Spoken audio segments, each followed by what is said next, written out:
কিছুদিন আগে যে কথা বলছেন এখন 2-4-5 দিন পরে সেটা ভুলে গেলেন, মানে মিথ্যা কথা শিখে গেছেন। তার মানে আপনি প্রকৃত রাজনীতিবিদ। আমরা আগে শুনি আপনার কথাগুলো। বলেছেন যে ফেক আইডি খুলে অন্যান্য নেতাদেরকে সম্মানহানি করা হবে, এই বিষয়টা আপনার কথা না। আপনি যেটা বলছেন ভুল কথা বলছেন ভাই। আপনি একজন মুখপাত্র, এই বিষয়টা কি হবে বলেন? আপনি এটা ভুল কথা বলছেন না ভাই। আমরা তো শুনেছি ভাই, আমরা তো শুনেছি আপনার কথা। কি শুনছেন বলেন?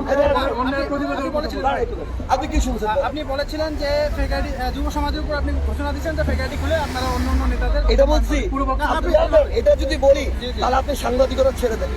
আমি যদি এটা বলি, আমি আপনাকে ওপেন চ্যালেঞ্জ করতেছি, এটা যদি বলি সাংবাদিকতা ছেড়ে দিবেন আপনি। আপনি আরেকবার গিয়ে ভিডিওটা শুনবেন।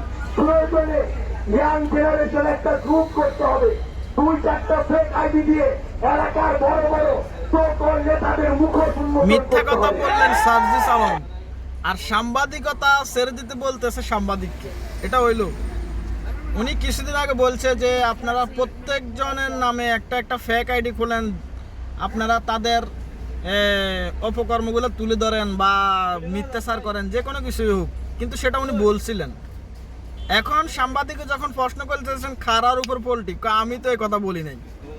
আপনি যদি এটা বলে থাকেন তাহলে আপনি সাংবাদিকতা ছেড়ে দেন। তার মানে আপনি মিথ্যা কথা বলবেন আর সেটা আমি বলবো, সাংবাদিকতা আমি ছেড়ে দিব। এটা হইলো তাই এটা সমস্যা নাই। রাজনৈতিক ব্যক্তি মিথ্যা কথা বলতেই পারেন, কারণ রাজনৈতিক ব্যক্তি মিথ্যা কথাই বলবে, সেটা আমরা স্বাভাবিকভাবে মেনেই নিতে পারি। আপনারা মিথ্যা কথাই বলবেন, আপনারা এখন রাজনৈতিক ব্যক্তি হিসাবে সাকসেসফুল। কারণ রাজনৈতিক ব্যক্তি মিথ্যা কথা না বললে আপনাদের তো ব্যবসা চলবে না, আপনাদের তো মিথ্যা কথা বলতেই হবে, ঠিক না? আমি যদি এটা বলি, আমি আপনাকে ওপেন চ্যালেঞ্জ করতেছি, এটা যদি বলি সাংবাদিকতা ছেড়ে দিবেন আপনি। আপনি আরেকবার গিয়ে ভিডিওটা শুনবেন। প্রয়োজনে ইয়াং জেনারেশন একটা গ্রুপ করতে হবে,